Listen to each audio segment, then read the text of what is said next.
¿Qué tal, queridos hermanos, amigos? Me da muchísimo gusto saludarles. Soy su amigo y servidor Dexter Alejandro y estamos en este proceso de la segunda semana del Evangelizador y muy contentos de poder platicar y presentarles a ustedes una querida amiga ya muy conocida por todos ustedes. Ella se llama Elvira Guadalupe Venegas, pero es mucho más conocida como Lupita Venegas. Ella es mexicana, fundadora de Valora Radio, entre otras cosas, conferencista, escritora, pero dice ella, y me gustó aquí en su biografía, antes que nada, hija de Dios.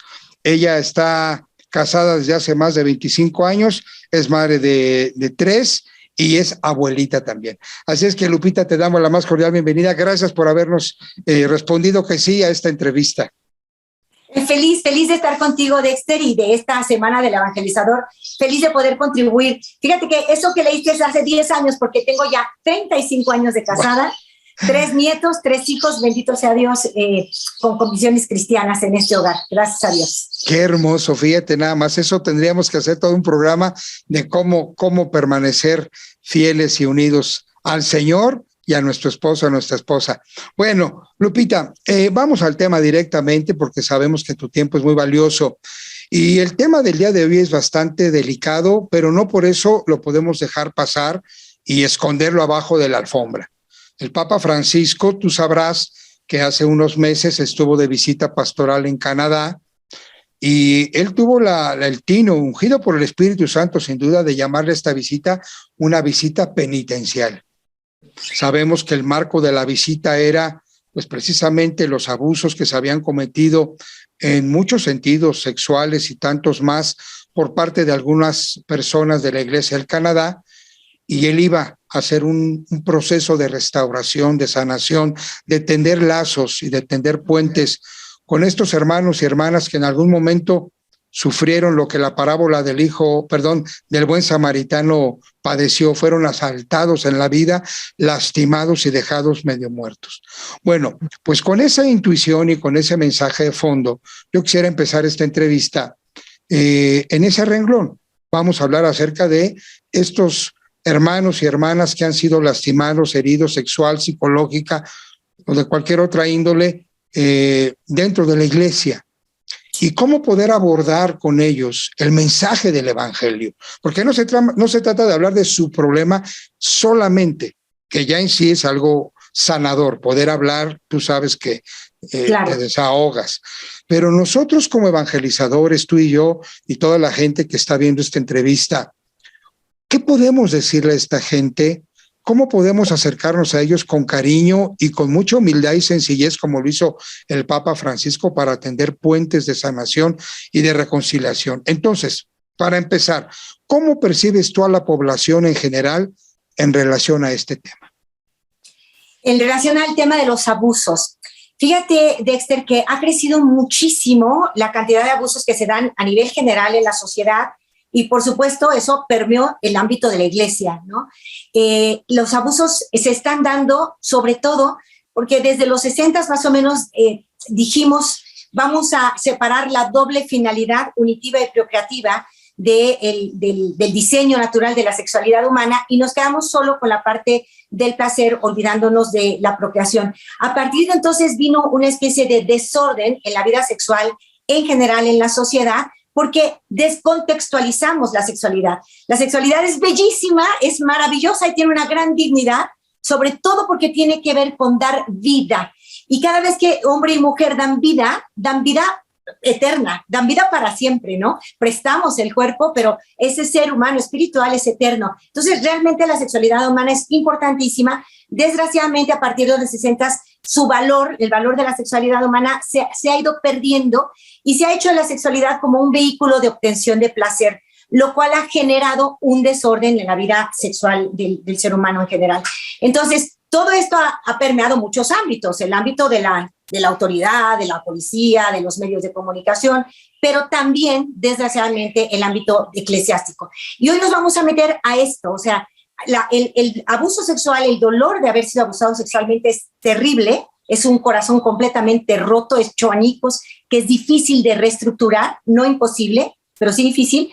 Pero si además este daño gravísimo se hace dentro de la iglesia, esto se multiplica. Es impresionante. Entonces, yo me dedico a los medios de comunicación, trato de evangelizar en los medios, soy evangelizadora como todos ustedes en esta semana maravillosa del evangelizador, nos vamos a llevar herramientas todos, pero por la naturaleza de mis estudios, yo soy psicóloga de profesión y la naturaleza de mis programas, he recibido por más de 30 años todo tipo de problemáticas y también he venido viendo cómo aumenta la problemática por abuso sexual y es mucho más doloroso cuando sucede por parte de una persona consagrada a Dios, ¿no? De un sacerdote, de un seminarista o de incluso obispos y bueno, daños graves que se han dado.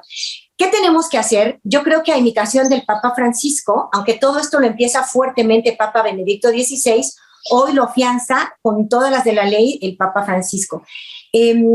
¿Qué ha hecho él? ¿Qué ha hecho el Papa Benedicto? ¿Y qué podemos hacer nosotros como evangelizadores? Yo diría, de manera muy resumida, vamos a hacer una OTI. La OTI es un acróstico que nos permite recordar 3 palabras. O de oración, T de testimonio y de invitación, información, ¿no? La OTI, tenemos que aplicar la OTI para estas realidades. Primero, oremos por la santidad de la iglesia, oremos por el bien de todos los que pertenecemos a ella. La iglesia se abre como madre a todo el mundo, de manera especial a quien está herido. De hecho, el Papa nos dice, estamos en un periodo de la iglesia en que debemos vivir como una especie de hospital de campaña de guerra, ¿no? En donde hay heridos y no importa más que sanar la herida. Ahorita hay que sanar la herida, antes que discursos, antes que enseñanzas de mucho conocimiento, lo que tenemos que hacer es acercarnos con amor.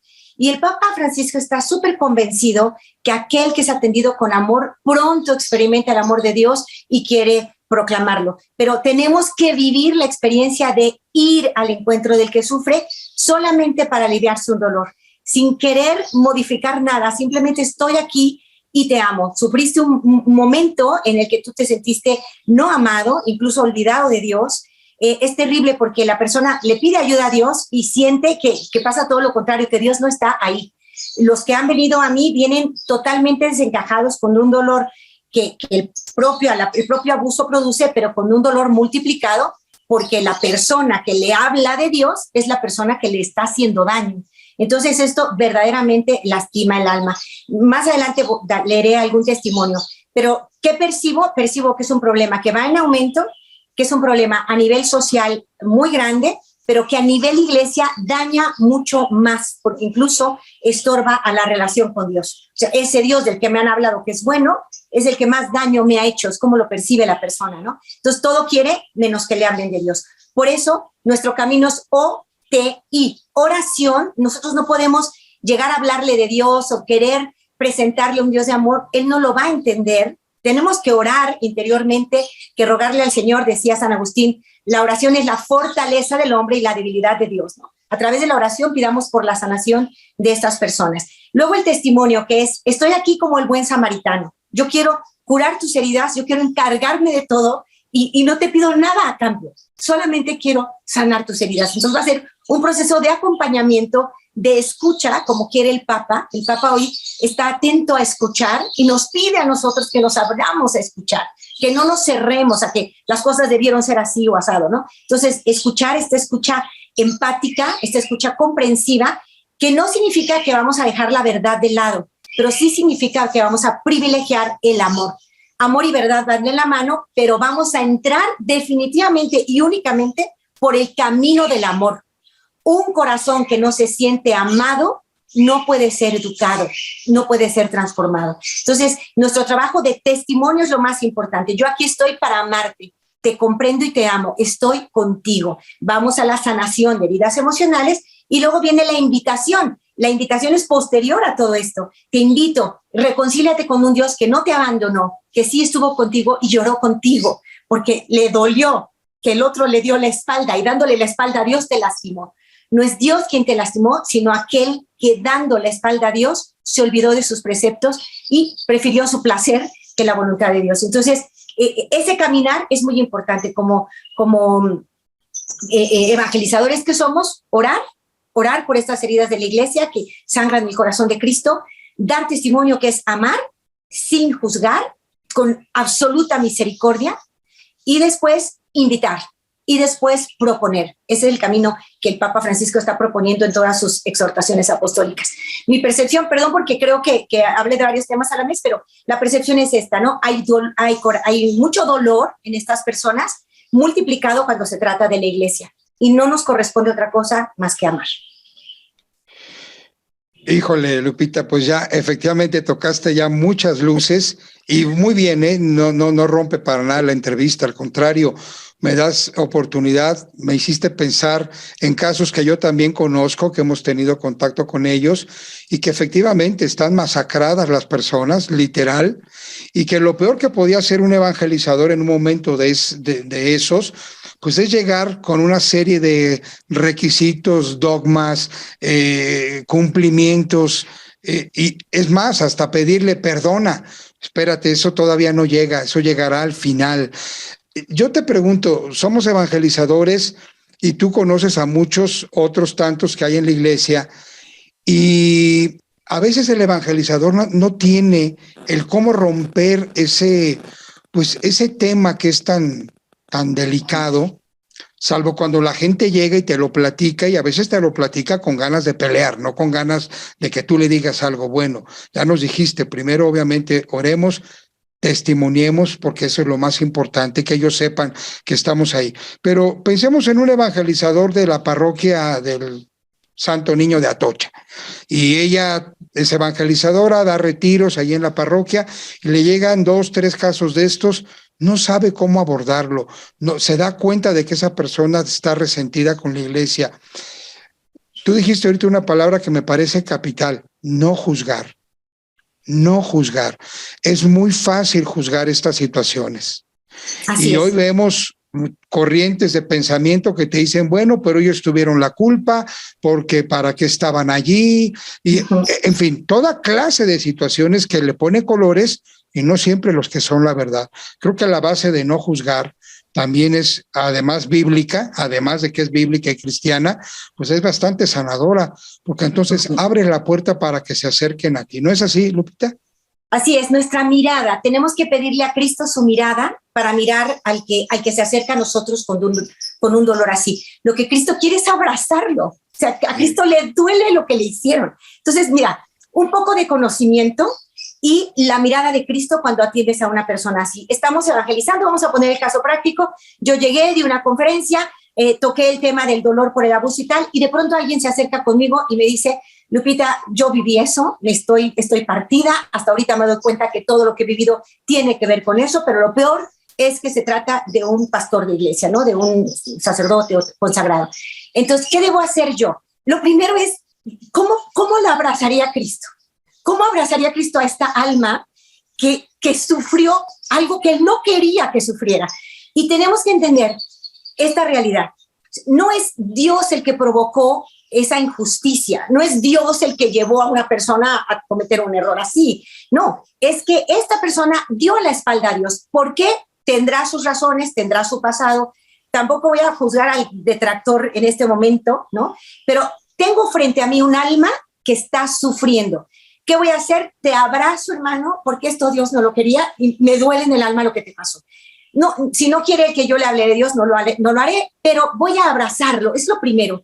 Te abrazo y me duele lo que pasó. Ahora, una persona cuando habla de los hechos y se lidera y trabaja la sanación, es importante escuchar. Nosotros no nos cerremos o no digamos, no, ese tema yo no le entro. No, como hermano en Cristo me abro a escuchar. Yo no pierdo nada al escuchar y además trato de hacerlo de manera empática, metiéndome en sus zapatos, entendiendo si a mí me hubiera pasado, pues hombre, yo estaría sintiendo lo mismo que tú, ¿no? Tratar de llegar a ese punto, escuchar y entender de forma básica lo que pasa con un abuso, que se los describo en breves palabras. En una relación de abuso hay un mayor y un menor. El responsable de esto siempre es el mayor, nunca el menor. Esto es importantísimo que lo tengamos claro. Pues es que él andaba desnudo, pues cómo no. No, a ver, el menor jamás es responsable. El mayor siempre es el responsable. Entonces, primero, lo que tenemos que trabajar es, esta persona no tiene ninguna culpa, absolutamente ninguna. Así se haya vestido de una forma especial o lo que sea, o que haya bailado de una forma especial, el menor jamás tiene la culpa, porque es menor, él está aprendiendo a vivir, está gestionando sus emociones, todavía no se puede comprender a sí mismo, ni siquiera tiene palabras para describir lo que siente o lo que sintió en aquel momento. Entonces, ¿qué pasa con el menor? Primero, quitarle la culpa, él jamás es responsable. Segundo, entender que para él su situación es muy difícil. ¿Por qué? Porque él va a experimentar algo que no sabía, alguien que le dice te quiero, lo va a empezar a tocar de una forma erótica y entonces él se va a sentir extraño. Por un lado siente una caricia y siente bonito que el otro le dice te quiero, y por otro lado su cuerpo, no él, sino su cuerpo de manera natural reacciona, su cuerpo se erotiza, no importa si es pequeño. Cuando se tocan las partes íntimas de una persona hay una excitación que es una respuesta espontánea bioquímica del cuerpo. Ahí no tiene nada que ver la voluntad ni la libertad, esa fue una respuesta espontánea, el cuerpo responde. Entonces el pequeñito va a experimentar algo extraño, algo que no había sentido antes, que su cuerpo le dice es agradable, pero su mente le da asco. Hay muchos que quieren vomitar, que se mueren del asco de lo que están viviendo. Es una sensación y un sentimiento que todos experimentamos y que la persona que es abusada lo experimenta. Hay una sensación de vértigo, de asco, de quiero vomitar, esto que está pasando no me gusta, pero por otro lado el cuerpo toleró e incluso aceptó de una forma, digamos, atractiva ese tocamiento. Entonces el niño experimenta una doble sensación que él no puede describir.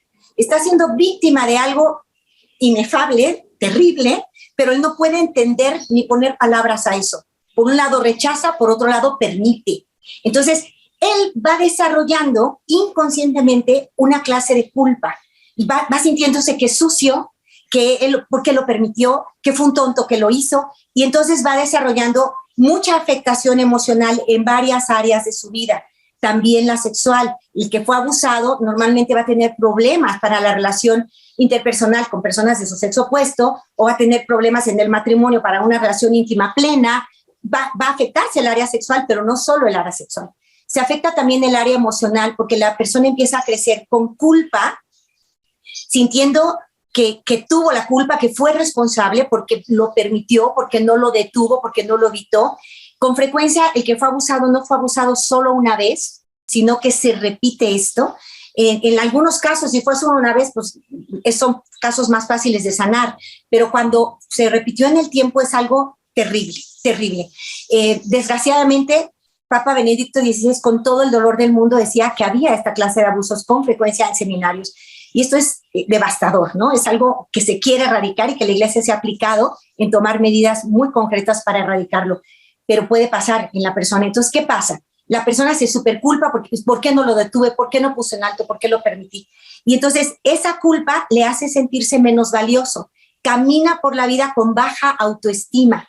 Está buscando como autoflagelarse, autocastigarse. Si siente el amor, lo rechaza porque cree que no lo merece. Entonces, está afectando gravemente su vida. Son personas que van a tener crisis de ansiedad, que van a tener un fondo depresivo que les acompaña a lo largo de su vida y que muchas veces caen en depresión, incluso en ideación suicida. Entonces, imagina todo lo que ha pasado a esta persona. Es un dolor terrible y no es justo. Dexter, no es justo, no es lo que Dios quería para esa criaturita. Dios quiere para cada niño todo el cuidado, todo el amor. Quiere el entorno de la familia que lo proteja. Y quiere que, por supuesto, la iglesia sea madre y maestra y que brille por su luz. Entonces, todo esto no lo quiso Dios. Y es algo que tenemos que entender. Entonces, entramos con la persona y la abrazamos y la comprendemos. Y tenemos que ayudarle a liberarse de esa culpa y ayudarle a liberarse de esa baja autoestima que le ha ido acompañando siempre. Es todo lo contrario. Es un campeón de la vida. Está de pie cuando podía haberse derrumbado hace siglos y sigue de pie con todo el dolor y con toda esa carga. Le tenemos que dar admiración y respeto, nada de juicio. Es que, ¿cómo has podido? Es un costal, es como una piedra gigante, ¿no? La del Pípila, que no te deja caminar y ahí van en la vida y siguen caminando, son héroes. Entonces tenemos que reenfocarles a ellos, tenemos que ayudarles a que en su cabecita ya no quepa la idea de que yo lo permití, yo fui tonto. ¿Qué pasa también? Otro de los efectos de Dexter es que se hacen personas muy agresivas. ¿Por qué? Porque no quieren que nadie más los lastime. O sea, a mí me la hizo pero nadie más me la va a volver a hacer. Entonces se hacen muy agresivos, están listos para los golpes, son personas con una ira contenida que la sacan y explotan en sus relaciones con los demás. Entonces realmente el abuso está afectando muchísimo la relación interpersonal de la persona. Entonces, por eso nosotros tenemos que entender lo que él está sintiendo es fruto de su inocencia. Estando pequeño no sabía lo que pasaba y no podía comprender la reacción de su cuerpo, que era natural. Entonces hay que liberarlos, hay que decir, eso no estaba en tu voluntad, eso no estaba en tu libertad, eso fue un abuso que el único responsable es aquel que lo perpetró. Ya después entender lo que pasó con ese abusador, pero en este caso ayudarles mucho y comprenderles. O sea, jamás pensemos, es un maldito, cómo se atrevió, porque hizo esto, nada. Es que tú querías perjudicar a este sacerdote o a este consagrado. Nos quitamos todo eso de la cabeza y vamos a comprender, a abrazar un corazón herido. Y el Papa Francisco nos pide mucho eso. No, por favor, no lleguemos desde, tú estás perjudicando, tú estás haciendo daño a la iglesia, tú te deberías quedar callado. No, señor. Tenemos que asumir que en nuestra iglesia hay heridas, ¿no? Dicen que la iglesia es como un gran árbol frondoso, bellísimo. Tú lo puedes ver y valorar y apreciar y dices, qué árbol más encantador. Pero si tú te acercas, ese árbol puede tener la corteza rota, heridas, marcas de alguien que dijo, aquí estuvo Juan, ¿no? Y puede ser lleno de defectos, pero si tú ves la iglesia en su conjunto, es una creación hermosa, que tiene errores, porque ahí estamos nosotros y somos pecadores, pues esa es parte de nuestra historia. Entonces, asumir y pedirle perdón a Dios, porque le hemos fallado en muchas formas, es algo que tenemos que hacer como evangelizadores.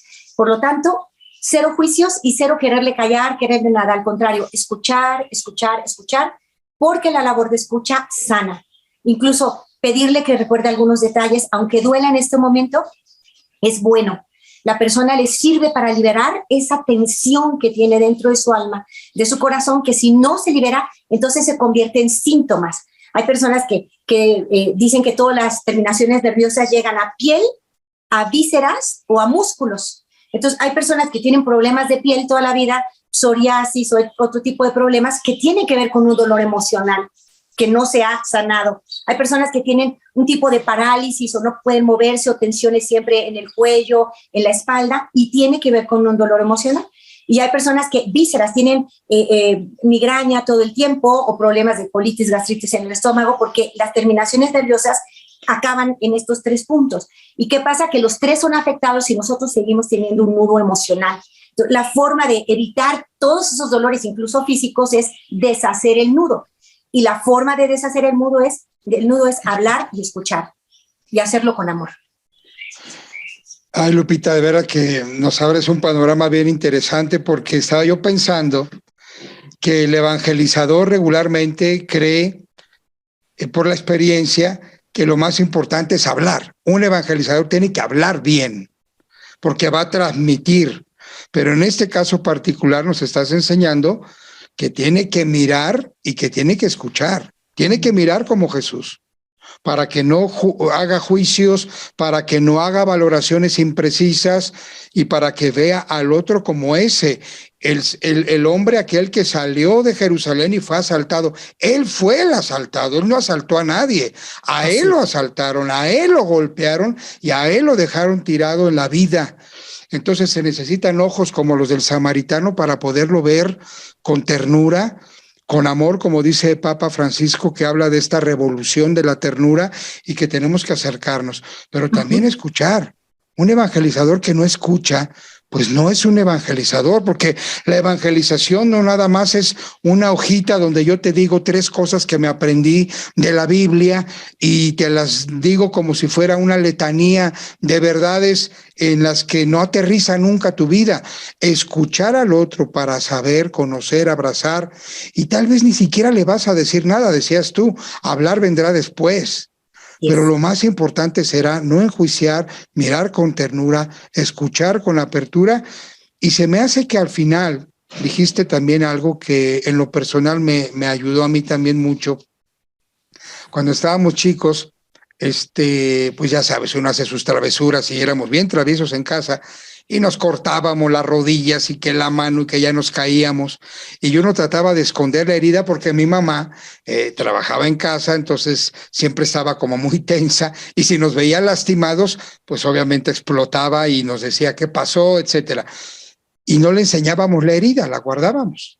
Entonces podías traer la herida toda infectada ya y no se la enseñábamos a mi mamá porque mi mamá pues obviamente se molestaba porque tenía que invertir más tiempo y demás. En fin, pero ella un día me acuerdo que me dijo, hijo, con toda sabiduría, las heridas que no se ventilan se pudren. Si tú no abres esa herida, si tú no dejas que se vea, que se llene de aire, de oxígeno, del Espíritu Santo, para que comience la sanación, no se va a dar.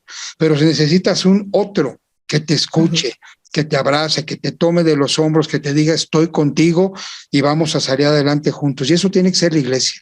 Como bien decías, citando al Papa Francisco, un hospital en tiempos de guerra donde no hay tiempo de hacer otra cosa más que dar primeros auxilios para ayudar a nuestro pueblo que tanto está sufriendo. Lupita, sé que hay mucho que decir, pero te doy unos minutitos para que cierres ya la idea de lo último que le quieras transmitir a estos evangelizadores. Hay que buscar recursos que al final les voy a dar algunos que son muy útiles para sanar heridas por abuso. Pero sí, entendamos algo.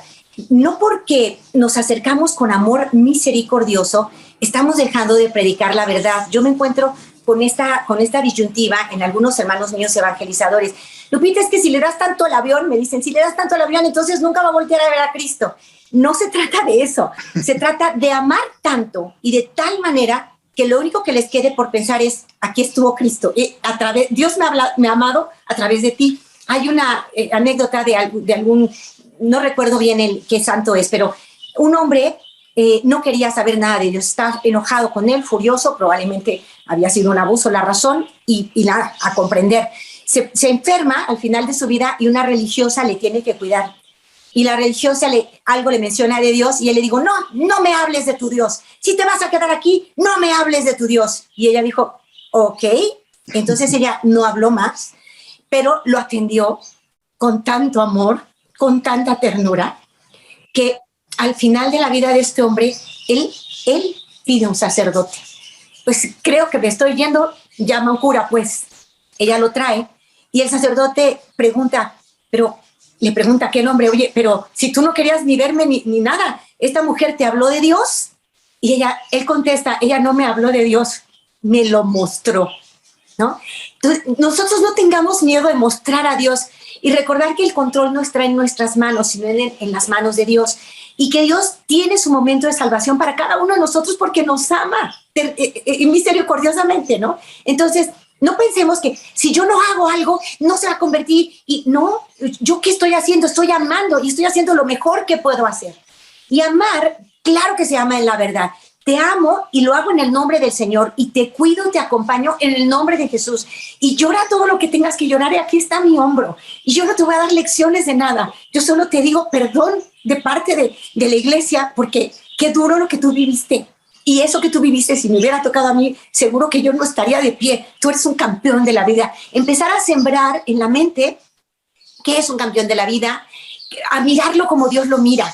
Dios lo mira queriendo sanarlo, queriendo decirle, vas a estar bien, queriendo sembrar esperanza en su corazón. Entonces nosotros en el nombre de Dios le vamos a acompañar sin miedo. ¿Esto significa, por ejemplo, que vamos a tolerar una conducta inadecuada de ellos? No. Vamos a ir acompañando y les vamos a ir ayudando. ¿Qué pasa en una persona que fue abusada? Probablemente tenga tanto resentimiento con la iglesia que todo el tiempo despotrique contra ella, hable contra la iglesia y tal. Yo no es que le voy a echar porras a lo que él está diciendo. Más bien, le voy a mostrar que hay otro lado de la iglesia, ¿no? Por un lado, sí, hay esas sombras y lo tengo que reconocer y hasta pedir perdón, pero por otro lado hay luz. Y entonces mostrarle a esta iglesia que ama. Y ahí viene la I de invitación y de información. Y entonces decirle, oye, ¿y si me acompañas a esta hora de adoración que es de sanación para heridas emocionales? ¿Y si me acompañas a este grupo que tiene un retiro precioso que te permitirá ver las cosas diferentes? Y si tú ya invitas, pero lo haces en este orden, o oración y, testimonio y invitación o información. Y aquí hay unos ministerios, Dexter, que han nacido para gloria de Dios, porque el Papa sí lo quiere, para dar respuesta a estas heridas, particularmente heridas por abuso. Hay una chica, Raquel, que fundó el Viñedo de Raquel para ayudar a las mujeres que habían abortado. Es un gran movimiento a nivel mundial que sana heridas por aborto. Pero ella se dio cuenta que en el 85% de los casos estas mujeres habían sufrido abusos también. Y ella se dio cuenta que era un área que había que trabajar. Entonces creó un movimiento que hoy lo lleva adelante en español. Noemí Venegas tiene mi apellido, no somos familiares, no sé, luego la conoceré, pero Noemí Venegas lleva un movimiento que les recomiendo conocer, que es una respuesta al llamado del Papa Francisco, y se llama Del dolor a la gracia, del dolor a la gracia. Y es internarte 5 días para explorar ese dolor y, como bien dijiste, Dexter, lavar la herida. O sea, una herida que efectivamente no se muestra y no se abre, es una herida que se contamina y que se hace allí una infección gravísima. Puede llegar hasta matarte, ¿no? Una herida descuidada. Entonces, allí en esos 5 días se trabaja la herida. Claro que se va a abrir y vas a llorar porque abrir la herida y ponerle agua y jabón, eso duele, pero eso sana. Y ella lo trabaja muy bien. Se llama Del dolor a la gracia, un ministerio que está también a nivel mundial. Ella lo lleva para la población de habla hispana desde España, Noemí Venegas, y es un recurso que vale la pena que nosotros como evangelizadores conozcamos para también después compartirlo, ¿no? En su momento, acuérdense, no es primero llegar con toda la solución, no. Primero escuchar con una gran apertura, rogándole a Dios que nos permita amarlo como Él lo ama. Amar a este ser humano, a esta alma como Dios la ama. Yo creo que de los dolores más grandes para Jesús es el abuso de un niño. O sea, creo que no hay nada más injusto sobre la faz de la tierra, ¿no? A veces tenemos dolores que nos ganamos nosotros solitos, pero un niño, esto se me hace una cosa demoníaca. Y la única forma en que vencemos al enemigo, este gran enemigo de las almas, es en vida de gracia, en vida de virtud, en vida de testimonio. Entonces, comprendamos al que ha sido abusado, ayudémosle a entender que ni tiene la culpa, ni vale cero, vale mucho. Y que el corazón no hay que entregarlo al que lo partió, sino a quien lo restaura. Y el único que en verdad puede restaurar nuestro corazón es el amor de Dios. Entonces, para llegar a este punto, aunque me lleve años, yo voy a amar, amar, amar e invitar constantemente. No dejemos de orar, que es nuestro gran poder.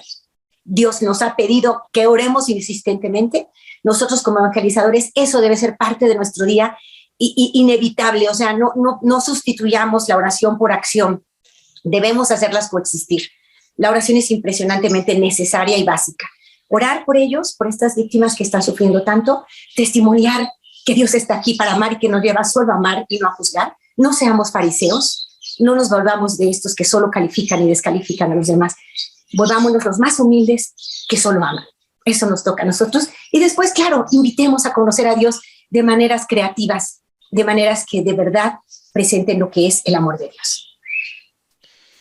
Muchísimas gracias, Lupita. La verdad es que ha sido una experiencia hermosísima. Todas las ideas que Dios te ha permitido compartir con nosotros serán de verdad de mucha ayuda para todos los que nos dedicamos a la evangelización. Poder ver a los hermanos con los ojos de Jesús, escucharlos con los ojos de Jesús y abrazarlos con los brazos de Jesús, que finalmente es el gran samaritano que ha venido a levantar al hombre que está tirado en el suelo, por la razón que sea, pero en este caso particular, por esta herida tan grande que ha sufrido en la iglesia. Dios te bendiga, Lupita. Ha sido un placer compartir contigo. Y oremos por nuestros sacerdotes, oremos por esta purificación que necesitamos todos, oremos de manera muy especial por ellos, que también tienen sus razones por las cuales cayeron en este gravísimo error. Entonces, a orar unos por otros y a creer en la misericordia infinita de Dios y a mirar este mundo con esperanza. Que Dios los bendiga. Gracias, Lupita. Dios bendiga a tu ministerio, a tu familia, y estamos unidos en la evangelización. Hasta muy pronto, Dexter. Gracias. Gracias.